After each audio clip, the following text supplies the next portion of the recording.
Hey, hello everyone and welcome in a new video. Don't hesitate to subscribe to this channel to not miss the next video, like it and comment. Today what we discover, of course, we continue on tutorials, Docker tutorials, and we want to discover what Docker networks and a specific component of Docker network. This is the port exposition or port exposure. So we discover the publish versus the expose element about Docker containers. So let's go. What we can say to introduce Docker networks. The first thing that we can say, of course, Docker networks allows you to create containers and allows containers to communicate between themselves or outside their network. So you can communicate inside the networks between each container or outside the network if you want to go to internet or other stuff in your local network outside your local host, for example. You have different kinds of network into Docker. We don't see every network. We just focus for now on the bridge. In the previous video, we have created our own bridge without Docker. If you don't see this video, check out this video before to see this video, because the bridge is really interesting to create it manually, to understand that Docker provides an easily solution to manage bridge and container networks. For example, the network namespaces is managed by the Docker networks CLI, and this is really easy to do it. And if you check the previous video, you can see this is not so easy if you do it manually. We have a different kind of network. We can use the bridge, like today in this video. We can use the host network directly. This is really interesting for the performance, for example, but for the security, it's not really interesting because we just drop all the isolation part.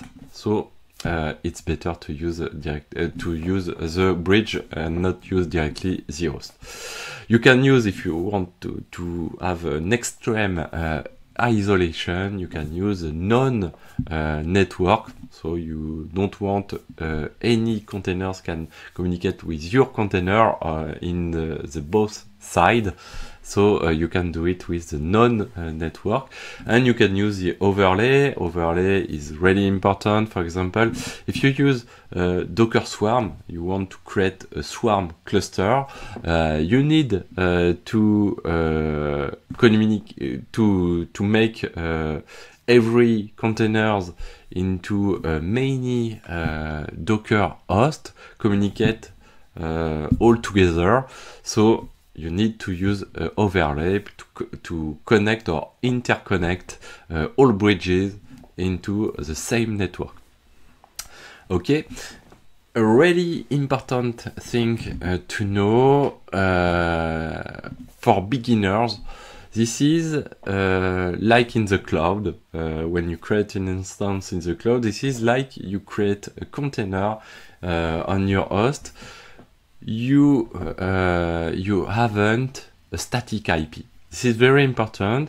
In the cloud, when you create an instance, if you already use the cloud, you can see the IP can change when an instance reboot, for example, or drop and recreated. Of course, you need to manage this dynamic IP.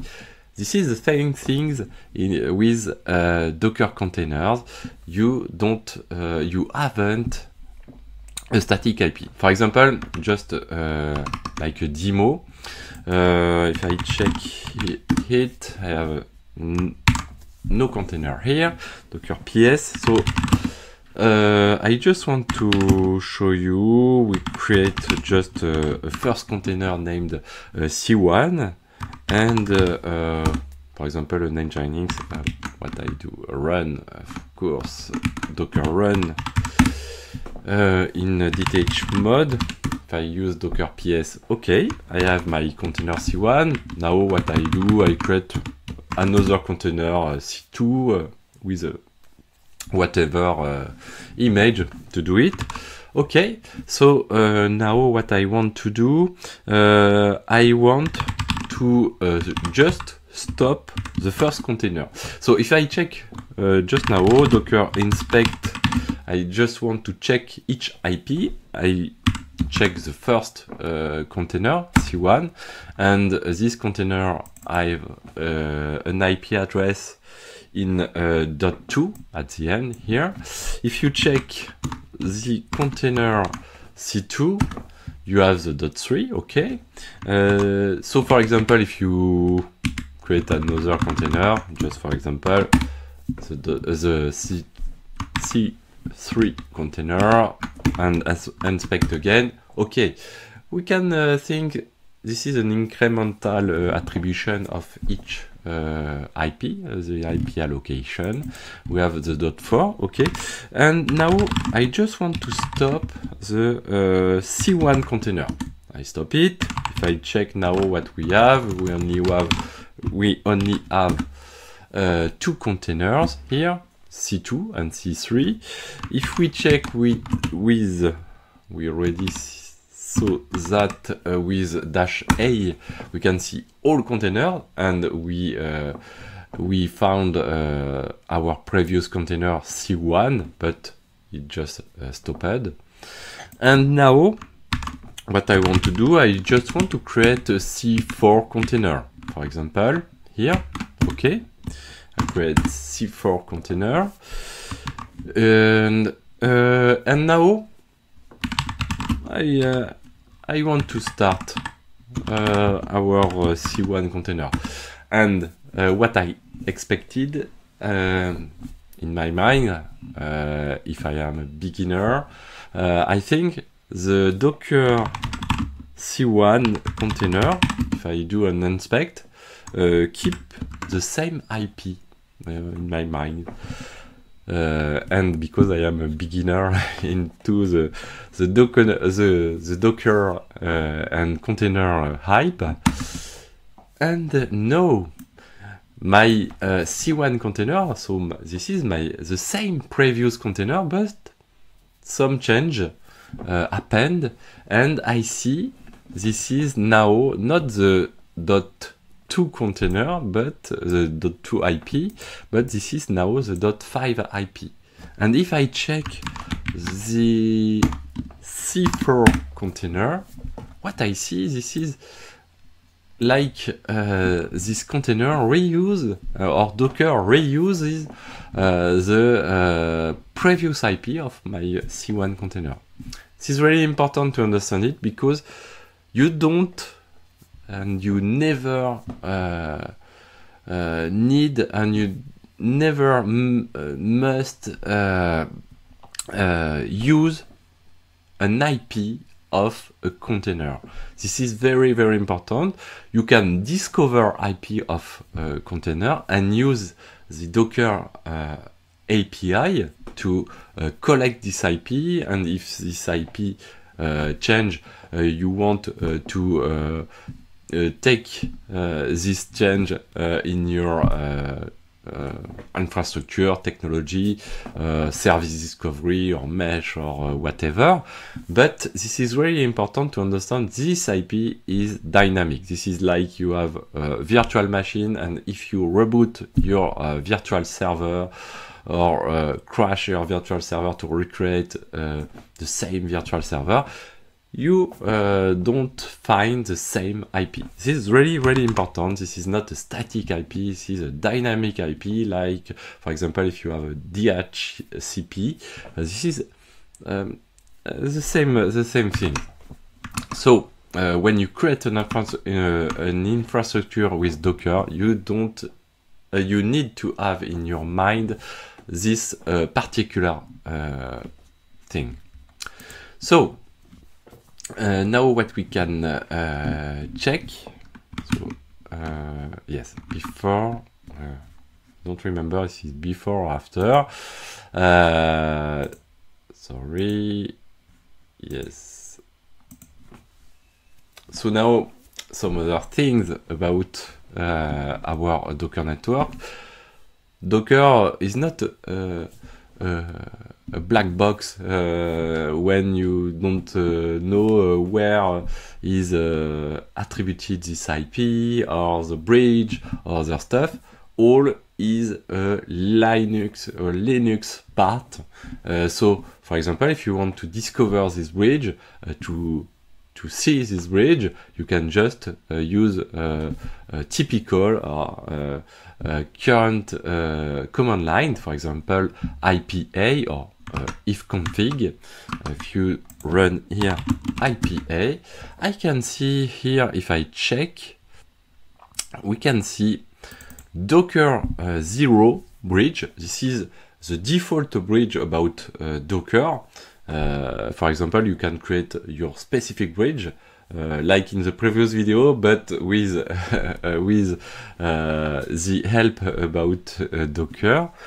And for example, you can create, for example, create network here test, and this is another. So we have a deny create network create. So network create. So if we want to create a specific network, so specific network equal specific bridge, and if I do an IPA here, I can see another bridge. I don't remember. For example, this is a default here, Docker 0, and we have another bridge, of course. Which one? This one, BR dash something, an ID, of course. This is another range, and this is another bridge, not with a well-known name, but with an incremental name or random name managed by Docker. So the default Docker network is is based on the bridge Docker 0. For example, here, and if you install Docker, it's 100%, for example, that we have you have this CIDR with this same range of IP with a slash 16 at the end.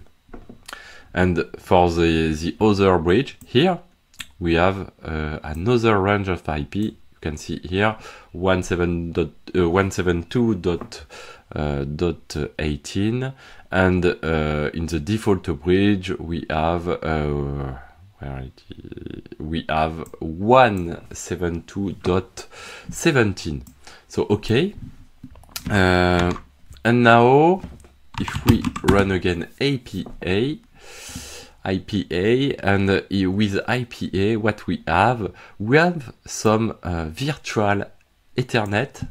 Remember, this is like in the previous video. In details, you can go in this video, but each vEthernet here is allocated to each container. So in our case, what we have 4 containers, so we have 4 vEthernet, 1, 2, 3, and I think 4. Where it's so 1, 2, 3, 4. Okay. So this is really interesting because this is the same thing like we do manually in the previous video, and you can see with Docker this is really easy because we have a container with our famous network namespace, and in this case we not have only network namespace but user namespace and other stuff with cgroups, etc. Okay, let's go and go ahead, and if you want to inspect your network or your containers IP, for example, you can use Docker inspect to inspect a specific network. So you can use Docker network ls to list all networks on our host, and by default the default bridge is name bridge. This is our Docker 0. In our case, we have created another bridge named test. And if I want to know more specification, more details about a specific bridge, I can use Docker network inspect and the name, of course, of the network. For example, the bridge, so the default network, what I can see into it. I can see the default subnet, of course, this subnet. The gateway, the gateway is, of course, our host where we store all our containers, and this is always, by default, the .1 IP of each network. So yes, of course, we have the list of all containers with network specification, not all specification about each container. Here we have the ID of this container, the name of this container, C3. Endpoint, I don't remember what is the endpoint. Maybe this is an ID about the interface, virtual interface. We have the MAC address about this interface attributed, allocated to this particular IP for this container. We have the IP, of course, in our /16 into our network, the IP. If we use IPv6, of course, we have the IPv6, and all these details for all our containers. And some details about MTU. Sometimes it could be interesting to know it. So we have the default MTU. And that's it for that. We can do after that, if you want to know the IP of each container, you can just run like we do previously. We can inspect a specific container, for example C1, and at the end of the whole specification about our container, we have network settings. Here we can see the bridge. So no element, I don't know why, because this is the default bridge. Maybe when we have the default bridge, we don't have any name into it, because it's default. We have the ID of the network namespace. You can see here we have in var1 docker netns the ID of this network namespace for each container. The port, we'll see it later. The endpoint, the IP of the gateway, the IP of this container, and the MAC address, and some other stuff about the bridge. Okay, let's go ahead. Now what we have, just if you want to remember, because maybe you don't see the previous video, it's really important to see this video, I think. So what we saw now, if we check, we saw the Docker 0 bridge and the gateway. The gateway is the IP attributed, allocated to our host in this network, and allows us to route the traffic, of course. And this bridge is connected to a network interface, physical network interface or virtual interface in a virtual server, for example. And of course, we have the Ethernet, like we saw in the previous video, and like we see in the previous command line. We have, for example, the Ethernet, an ID, like we saw just before, and an IP attributed to C1, and for example, if we have two containers, we have C2, another Ethernet with a specific ID and with a specific IP.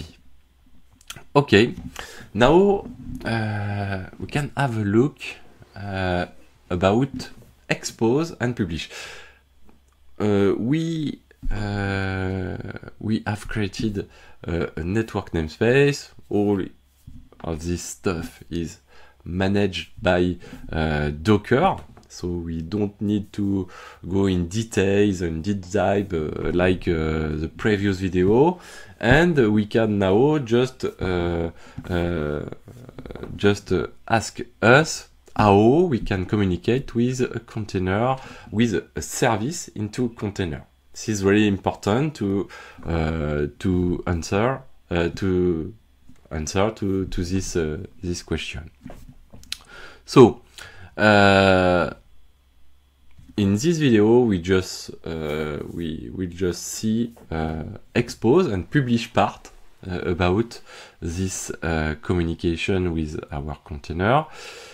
Expose, this is like if you add metadata on your containers and in your image. Expose in your image, we'll see Dockerfile. I don't remember if we saw Dockerfile, I think no. When we'll see Dockerfile, we can use the expose clause to mention, to specify a default port that we want to expose by default, because when you have an application, generally, usually, you know which port can you expose to communicate with this specific service. For example, if you have an Nginx image, you know that by default you want to communicate with the port 80. This is the default configuration, default settings. And when Nginx create their images, they use in their Docker file an expose clause to tell to the Docker engine, by default, you know, you can expose the port 80 and all traffic can be routed on this port. And if no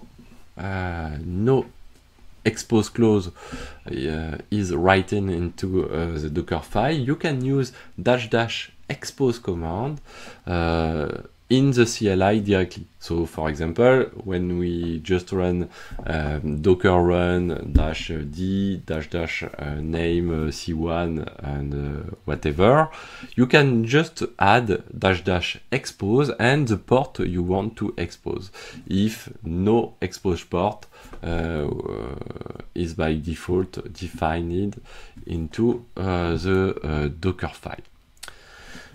Another way to expose your service into Docker, well known, and maybe usually it's the best solution to expose service with Docker, is to use the port mapping What is the port mapping? This is when you you want to, you know that in your container you want to route the traffic to the port 80, and you want to map this port 80 about container to your port, for example, 8080 of your host server who store all containers. So, for example, when we have a bridge, and when we want to publish, so publish is one of the mode to expose directly with, for example, dash uppercase P. You can expose all port directly. So what this means?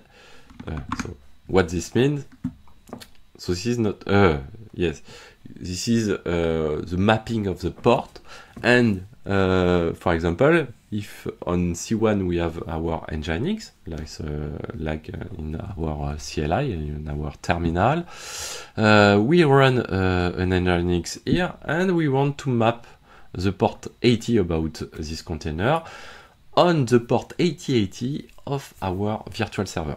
This is really, really useful because if you have another container, for example, if you have C2 but not with 5432, but with, for example, 80, again, because we run an Nginx, we can use for this container the port 80 but dedicated into this container, but outside of this container we already use the port 8080. So in this case we want to map to another port. For example, we can map to the port 8081 and so on, etc. if you have another port. By default we want to map with similar or real port, and in some case we want to map, for example, if you have a Postgre database, maybe you want to map the port 5432 with the port 5432. Okay. You have the publish all. So if you remember here the option, we have a specific port publication. This is like we saw in the previous slide, the dash minus P. The dash minus P allows us to map, to do the mapping manually. So we can map like we saw the port 80 with the port 8080. But in some case, we don't want to specify the port and the mapping manually, and we can attribute a dynamic port to our port container. So, for example, like this, if we use the uppercase dash P, we can activate the publish all, and in this case, for example, if we have our Nginx container with the port 80, we can expose it, but it's better to use the term publish it on a dynamic port. So you can't set manually this dynamic port, and this is the Docker engine and its bridge to attribute, to allocate a dynamic port. For example, here this is a port, dynamic port, for example 3.768. And if you have another container, you can use the publish all again, and another dynamic port is allocated to this publish.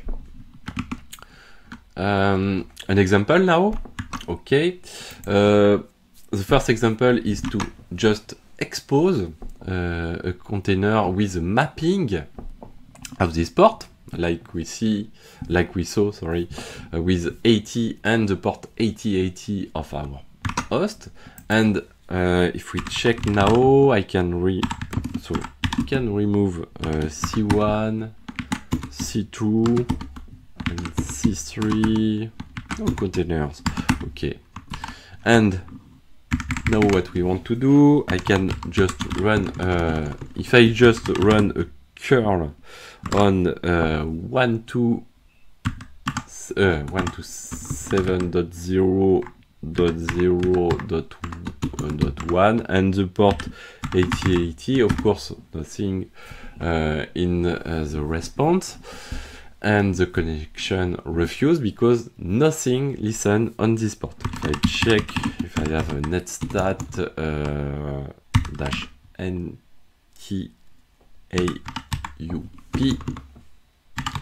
like here, nothing listen on the port 8080 of our host.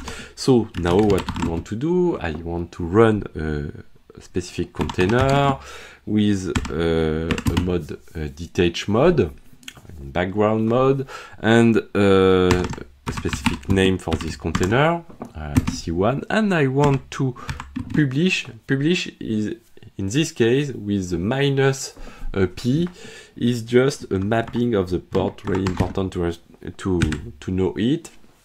And the port 8080, I want to map the port 8080, this is the first element before the semicolon, and I want to map it.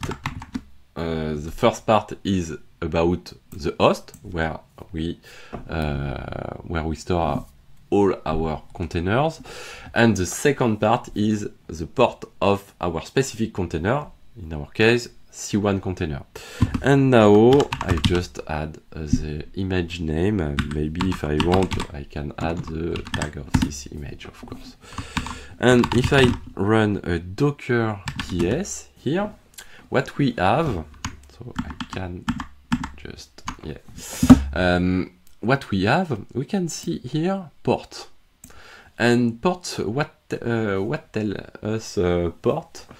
So we can see we listen on all interface about our host and map this port and all interface with our port 80 about the container C1.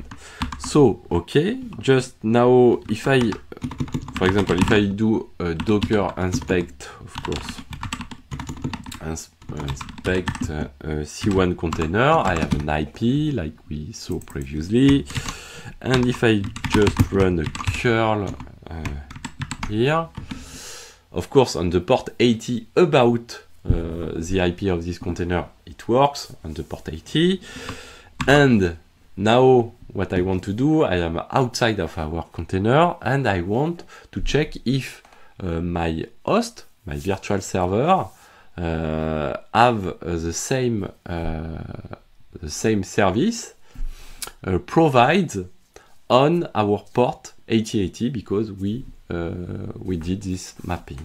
So I just run a curl on our local host and the port 8080, and it works again, and the mapping works.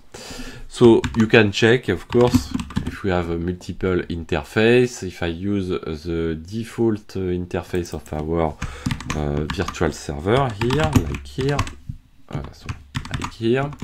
and I use the port 8080, I can use this mapping again. So if I am outside of our virtual server, if I use this IP in my network, for example, in the network of this virtual server, in my virtual network, I can use the same things. This is really, really important to know it. If I use the dash p element, this is different. For example, if I use docker run, so I can just reuse the same command line, and here what I want to do, I just want to use the uppercase and the p, and I create, of course, another container like here, and if I run again docker ps, what we saw what we see different. Of course, we keep the container C1 with our mapping, manual mapping, 8080 to 80. And here we have mapping with a dynamic port, nothing set manually, to the same port 80. So if I check again, I can reuse I just copy the port and I can reuse same interface and it works again. But this is a dynamic port. Of course, if you drop, recreate this container, maybe this port can change. This is not easy to manage with standard or legacy technology, this port. What is the difference between legacy technology? Legacy technology usually use a static configuration, so you need to edit it manually or with another tool. But when you use a modern technology, you use the Docker API directly, and the Docker API provides you the IP of each container and the port exposed by each container, etc. This is really an interesting stuff. Some element again. So this is same things, and the expose allows you to expose something directly. Like I said, you can use the expose in uppercase, like here, in the Docker file to build a specific image and set by default which port is exposed. So for example, I don't know if we can see that. For example, if you use the Docker history, really interesting CLI about Docker history, and you use Docker Nginx latest, I don't remember, like here. And if we check this command line, what we see that each element, each line about the Docker file. This is really interesting because in our case, what we want to see, we see here that we have an expose clause, of course, because this is an Nginx, and Nginx company build this image to use it easily, and expose map on the port 80. So this is by default. If you use the dash uppercase P, like we did previously, of course, this dynamic port will be attributed to the port 80. This is really important to understand it. Okay, so if you create your own image, you can set this expose clause. This is really useful. And if nobody set this clause expose, you can set it with dash expose port 8080. But this is really not really interesting to do it in the command line, because you not ensure that the service behind your container can answer about on this specific port. So you really need to know which service you run into your container and which port can answer about each query. So, okay. That's it for today. Don't hesitate to subscribe to my channel. We'll see many things about Docker, and after Docker, we'll see many things about Kubernetes for beginners to advanced level. I hope you take pleasure to follow me. This is the beginning of this YouTube channel. Of course, I need to improve my English. This is a part of my challenge. Don't hesitate to comment this video. Say me coucou, for example. And a like, of course, this is really, really important to have like when you have a YouTuber. And if you are French, a French speaker, and if you understand the French language, go in my main channel named Xavki, not Xavki EN, and you can see a lot of video. I have more than 1,600 tutorials or videos and live and so on.